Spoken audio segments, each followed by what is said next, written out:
What's going on, guys? It's me, Achille, or PBOK Big Billy, PBOK Billy, or Yilly. Hope you guys are having a great day. Hope you guys are having a blessed day. I hope you're having the best day. And if you're not, hopefully this video can change that. It's very nice outside. It feels great, honestly. Man, I got the sun right in my face. It's right over there. That looks great. I just hopped on today. Today I wanted to talk about depression and anxiety. Um, I've been dealing with a lot of that lately. Today is not really the best day, um, but you know, I feel as though even though I'm upset, maybe somebody else isn't having the best day. It's not all about me, and there are other people going through things, and I thought maybe I could maybe I could be a bright star in your life. Maybe I can be the sunlight in your life. So, um, I think specifically what I wanted to talk about today, regarding depression and anxiety, is just how much it really just like eats you alive. I personally feel like when I have an anxiety attack, when I have an anxiety attack, it feels like it feels like not even just that the walls are closing in, but it feels like the floor is caving in. It feels as though the floor is caving in, and it feels like that within my, like I think within like my lungs, because there are times when people who have anxiety feel like they can't breathe or feel like they're having a heart attack or something. I start hyperventilating like crazy. I just my mind, it feels like it's on overdrive, and it feels as though it goes beyond, like sometimes it feels like it goes beyond that, and I don't exactly know what triggers the anxiety. There are probably a plethora of things I could mention, but I don't know exactly just what triggers it. Just sometimes it just happens. I mean, it's that serious. Like it just happens. It happens on its own, and it's wild. It's really a wild thing. And when I have anxiety, having anxiety, I tend to feel more afraid. If that makes sense, I tend to feel more afraid, increased paranoia, increased fear, increased a lot, increased too much, like increased thinking, which is the fucking death of me, just thinking. Because all I do is think. All I ever do is think. I'm constantly thinking all the time, and that that is that's more of a curse than it is a gift. It's more of a curse than it is a gift when you're just always thinking, and you always feel, and you're a hard lover. Like when I say you feel, like you feel emotions hard, like you love people hard, right? So like you'll go hard for someone, like you love them, like you love people, you just love feeling good, you love making people feel good. But every emotion you feel is a strong emotion. Every emotion is a strong emotion. And for those who feel emotions very strong, when you feel happy, you feel very happy. When you feel down, you feel very, very down. When you feel hurt, when you feel disappointed, you feel those emotions to the extreme. And when I have when I have anxiety, when I'm dealing with anxiety, I personally I begin to question things. I begin to question, like, is this all real? What's happening? It feels as though you're like you would think that everything is about to fall. Like I'm looking at the roof. Like you would think like the roof is literally about to fall on your fucking head, and that roof is still as a motherfucker. Like that roof is still as hell. He chilling up there. He having a good day, and it just it really feels like you feel like Play-Doh. Like you feel like Play-Doh, and just constantly being pushed. Like you feel like you're getting pushed, grabbed, stretched, all that. Like you really feel as though you're all over the place, but you're right there. Like you're really just right there. You're all together, but you can't see that because you're caught up within the moment of I'm about to fucking die, and I don't even know that I'm okay, but I can't tell myself I'm okay because I don't know that I'm okay because my mind and the paranoia and the stress, the increased stress and the increased fear, every little second is just eating away and just, you know, basically killing you. I mean, anxiety, yeah, sorry, anxiety will really do that for real. And anxiety is that shit is one of the biggest joy killers. I swear, that shit is one of the biggest joy killers because for me, anxiety just pops up out of nowhere. So I could be chilling. I could, uh, let me find an example. Honestly, I could just be sitting down and I could have had a great day. I could just be sitting down. I'm having a great day. Uh, let's say, you know, I went out. I went out. I went and got some sunlight. I went to the gym. You know what I'm saying? I went and saw my family. I saw my grandmother. All that, and you know, I could be fine. But some switch just goes off in my head because I have a thing where I can't really control my thoughts. There's just too many thoughts. I can't control all of it. Just way too many that I can't control it. So it's really just like I really do have a mind of my mind has a mind of its own. Basically, my mind has a mind of its own, and when it comes to um, anxiety, it'll just it'll just creep up. It fucks with your head. It plays with you. It just wants to see you just go crazy. You tip one domino over. You got a whole row of dominoes, right? You just tip one domino over. That whole everything collapses. All the dominoes start collapsing. You know what I'm saying? Like all of that shit just starts collapsing. It's like pulling the bottom Jenga block at the very beginning of the game. Like all that and let's just say you just got done with the game. So I'm gonna just use these Jenga blocks. So you just got done being stressed out with something, right? So think about how you just got yourself back together and you did all those things. You did all the things that I listed before. And anxiety just creeps up, just ruins that for no particular reason. Now imagine you just played Jenga with somebody. You put the blocks back together. You put them back perfectly, literally perfect. And this asshole pulls the very bottom Jenga block. And I'm not talking about the one in the middle. I'm talking about one on the end, like one on the end. So this is going. So you know it's gonna fall, and that's what anxiety will do to you. Anxiety will know that you have your shit together, and in the one moment, just find the littlest, most inconvenient way to piss you off and make you go completely off, and make you lose your shit. And that's anxiety. That's how I look at anxiety. I look at anxiety like that. And when it comes to depression, with me, I feel as though depression. I've been depressed since I was 10. I've had depression since I was a 10-year-old. So, and I'm 20 now. I'll be 21 next week. Next Sunday, I'll be 21. The 28th. And see, it's normal for me. It's normal for me to be sad. It's normal. Being sad, being depressed is a normal emotion for me now. Like that's not weird to me. To be depressed is not. It's nothing. It's nothing to me. Like that's. It's at this point it's regular, and I don't know if that's a good thing. I don't know if that's a bad thing. But I'm not gonna get too into that. I'm gonna just try to I don't want to. I'm gonna just keep going. So with depression, it's like every day you walk. Like imagine being how the ball and chain, how they have those on prisoners. Imagine just having that on your heart. Like you got one on your heart, you got one on your mind, really. All this shit. Actually, imagine not even just one. Imagine having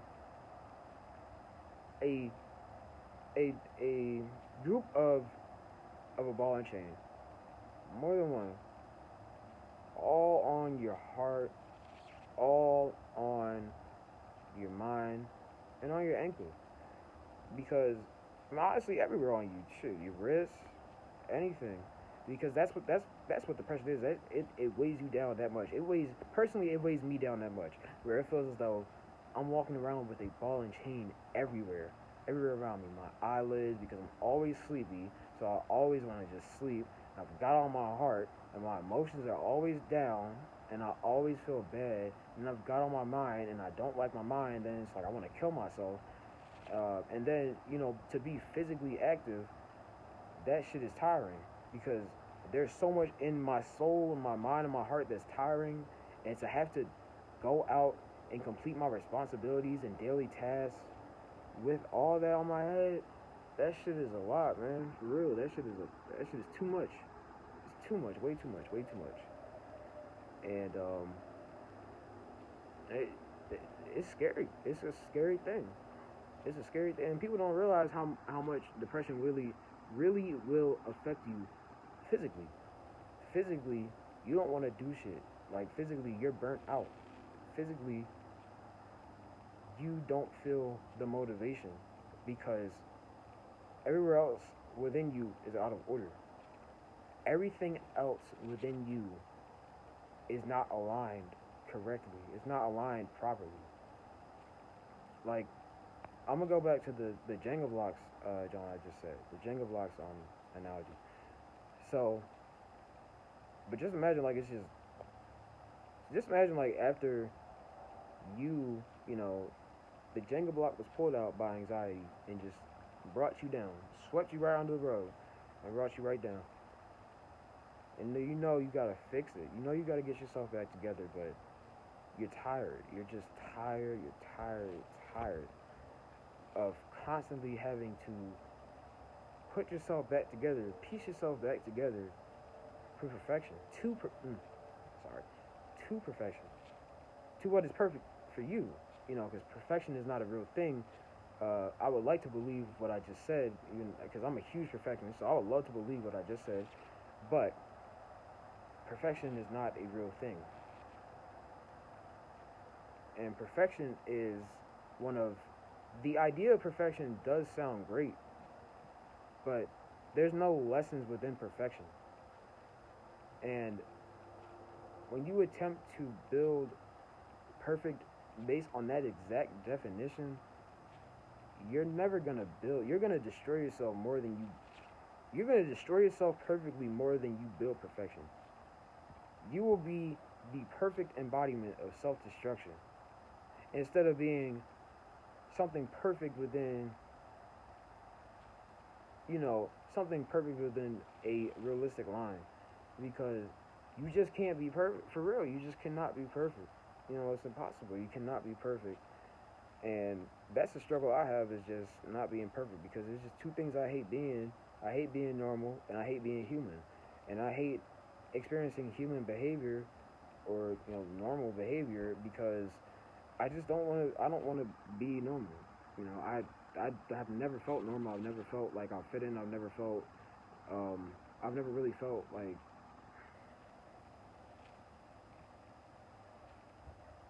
I never really felt a lot, honestly. Like now, I mean, going back to that, going back to the depression. With depression, all that weighs you down is not even just in your mind, but people around you, your jobs. As I said, you're already weighed down enough. Your emotions and your brain are pretty much killing you inside. And to go out and, you know, to go out and then have to complete these tasks and these responsibilities, um, that you have to do, it's challenging. It's challenging. Emotions are a lot. Emotions are a lot, for real. I mean, emotions are probably I don't want to say the most important thing about you, but if you have them in check, if you have them in balance, and you understand other people's emotions, it's amazing, brother. So, honestly, I don't believe that people take into account how serious, it is, and how crucial it is to be aligned here and here. Go Eagles. And it's so it's so bothersome to me, because I feel as though mental health is now getting attention. However, I'm ashamed and disappointed in the manner in which this is getting attention, because it's all, I feel as though I'm gonna speak on some athletes. Simone Biles. I don't know Simone Biles. I don't know if I pronounced her name. I'm so sorry if I butchered that. Lane Johnson, the Eagles. Calvin Ridley, as of late. Um, you know, there's a bunch of athletes with various mental health issues. There are various athletes who spoke out about dealing with mental health shit during the bubble. NBA players was talking about how difficult that was, and I can imagine. I mean, you locked in. You locked in the. It's crazy because you're supposed to be locked in. The best place in the world, Disney World, and you feel like you're in fucking hell. Like, ain't that some shit? But you can't see your family. You can't. You can't. You just say this. You can't fuck. I mean, you can't. You can't do what you want to do. I mean, yeah. I believe players in that moment when they were in the bubble for those months, I think they realized, like, bro, basketball really don't mean shit. If there are people that really, value the game, like, that's cool. But when you lose the smallest, I'm not saying family is small, but when you lose like this is the smallest thing, like in terms of every day, family is huge, yes. But when I say it's small, I mean small in the sense of normal. So when you lose those normal things, I think that's a better word. When you lose those normal qualities of life, pleasure doesn't mean that much. Money doesn't mean that much, and material doesn't mean that much when you can't even just enjoy basic human pleasure. True human pleasure like love and family, romance. Shit, I mean, just inner peace, for real. And along with depression and peace don't get along. The problem with depression is depression plays mind games on you, and depression has the ability to control you. Depression also has the ability to kill you. I believe various people who have committed suicide, rest in peace to all of them, I believe depression killed them. And I say that because the shit depression does to your head, bro. Like, I've honestly tried to kill myself about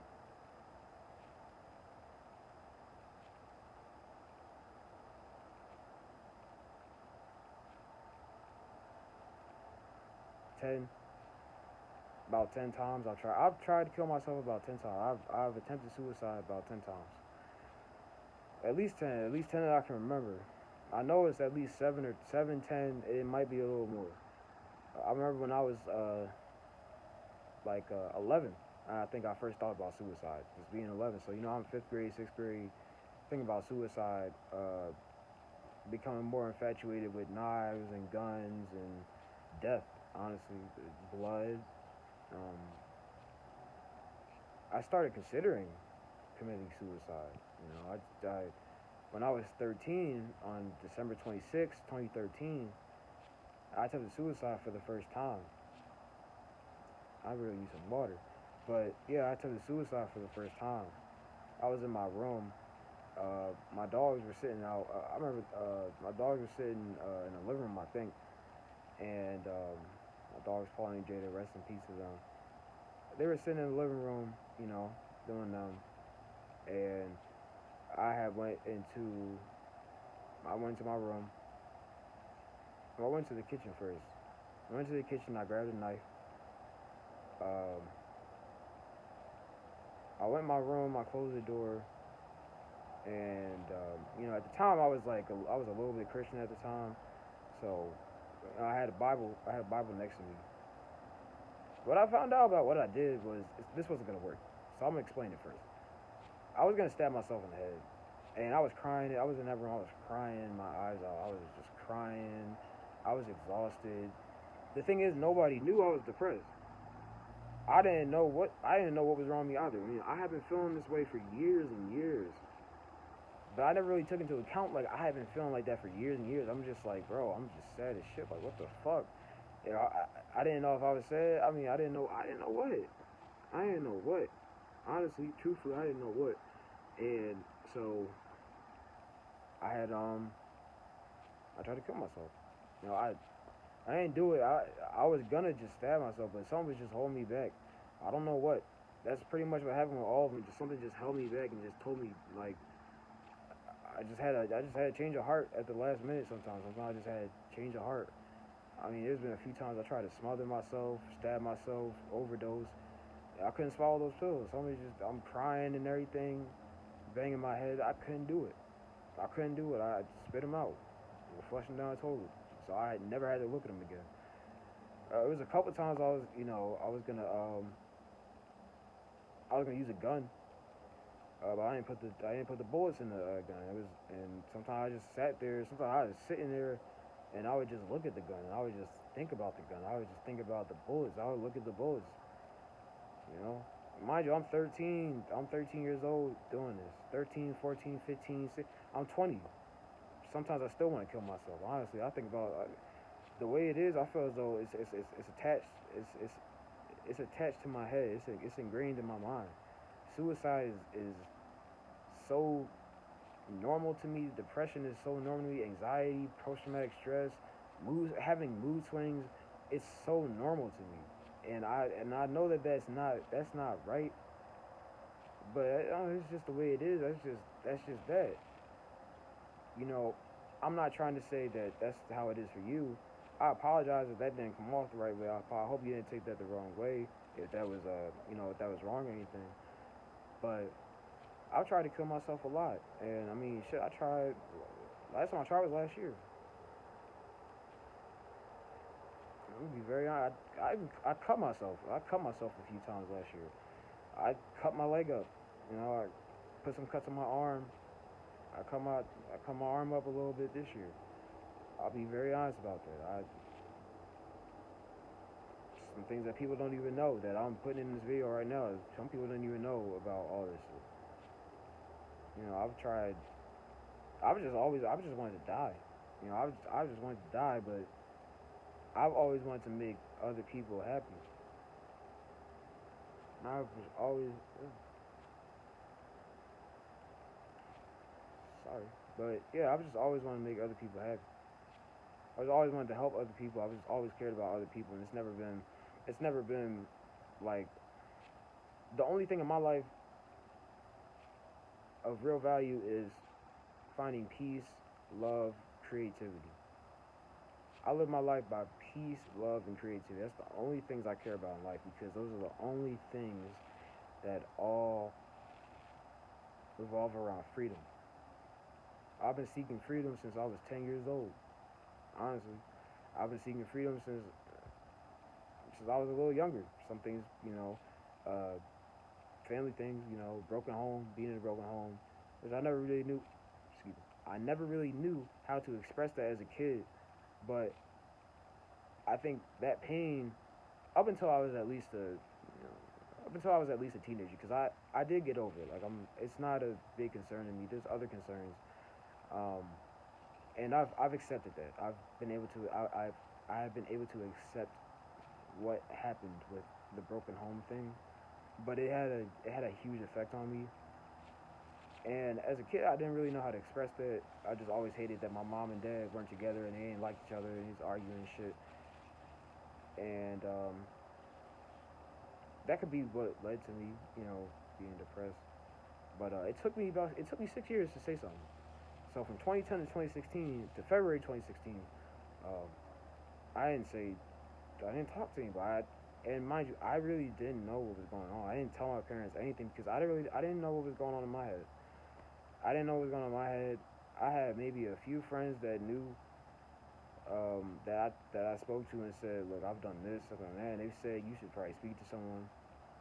And the other thing along with that is that I developed a symptom of psychosis in my depression, and that is a frightening thing, um, in and of itself, to be separated from reality. And at the time, I was already going through grief. I was already grieving. I had a serious and painful loss. That was my favorite person ever. Rest in peace, Miss Mary. It was my favorite person ever, and that hurt. That really hurt. I mean, I'm still not over it. Honestly, it's been 7 years. I still miss her. I'm always miss her. I'm always just. She was, y'all don't get it, but she was my world. That was my favorite person. She was the best. But I mean, I think like 4 months or so after she died, I developed psychosis. I didn't know it was psychosis, but I started hallucinating visually, auditorily, auditory, auditorily, Squibber tortellini. But no, seriously, but no, for real. No, for real. Like that shit was scary because I'm seeing dead people.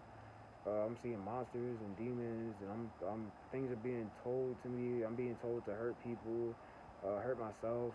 There's been times where I've physically hurt myself. Even before the psychosis, like I used to beat myself up for real. People don't really know that. I used to just try to hurt myself any way I could. I'll try to bang my head into some shit. Punch myself, slap myself, ridicule myself to death. Like just pretty much just talk down on myself because I hate myself. Honestly, I just hate myself. And there's been some times where it was serious to the point where I hated myself enough where I said, "Fuck it, I'm gonna try to kill myself today." Just feeling lonely. Feeling lonely is like if I had to describe feeling lonely, I would say it's like being the last leaf on a tree in the wintertime. And it's February. And you should have been fell off that bitch. Everybody else around you's dead. Everything around you is literally dead, and you're still hanging on by literally a thread. Somehow, someway. That's how I would explain loneliness. That's what it feels like being misunderstood and lonely.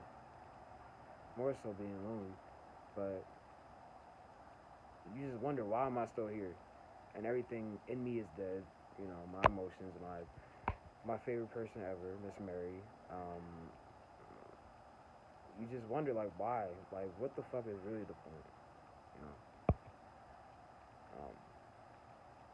On top of that, just other pressures in life.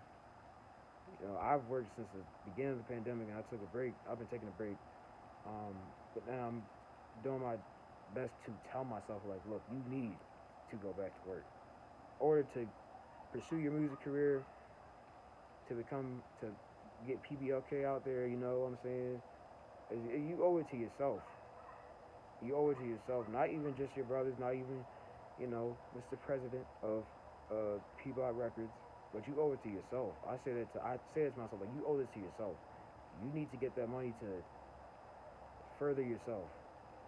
You need to get that money to further yourself, not even for your music, because creativity is my life, but I need to do that to get myself back together. I want to end this on a positive note because that was a lot to unpack, and I really haven't spoken like that on like YouTube or a lot in general. But I wanted to just say that if you are considering suicide, please hit me up because I don't play about suicide, and I don't want to see anybody take their life. I don't want to see anybody even think about taking their life. I would hate that.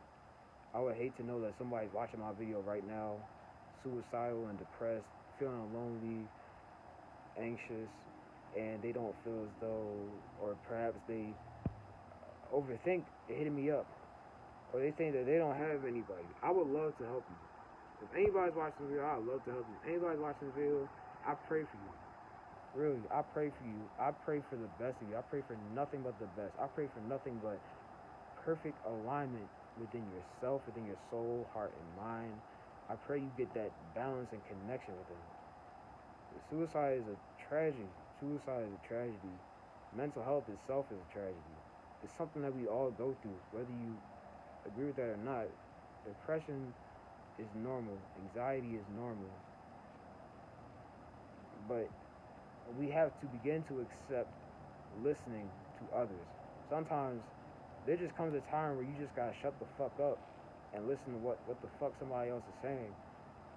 Because they could be really just trying to tell you why they are the way they are. They could be trying to tell you, like, If you sit down and listen to someone, I feel as though if you just sit down, shut the fuck up, and listen to somebody for like 5 minutes, 5 to 10 minutes, you just sit down and shut the fuck up and let somebody tell you what's wrong, what's on their mind. You'll understand them, and you two could connect.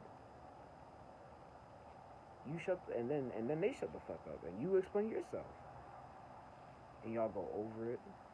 Y'all talk, go over it, explain. You gotta look when you listen to someone. Do ask them questions, but make sure that that question is on topic. Make sure that question makes them think a little bit.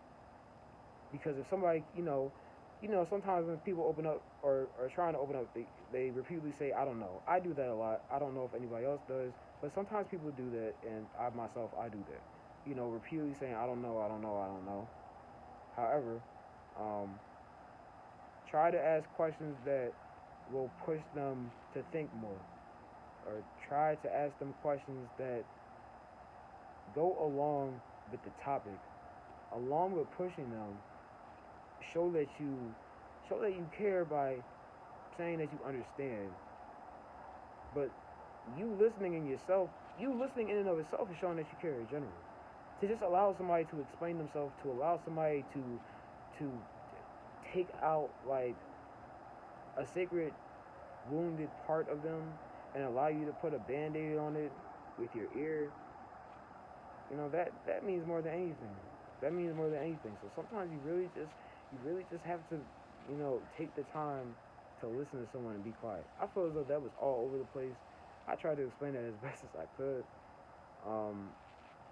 But yeah, it's really nice out here, and I felt great making this video. And I hope somebody likes it. I really hope somebody likes it for real. I really need some water because like my lips is sticking. Like my lips is sticking. But I'm not trying to leave the I don't want to get this right because it just looks nice.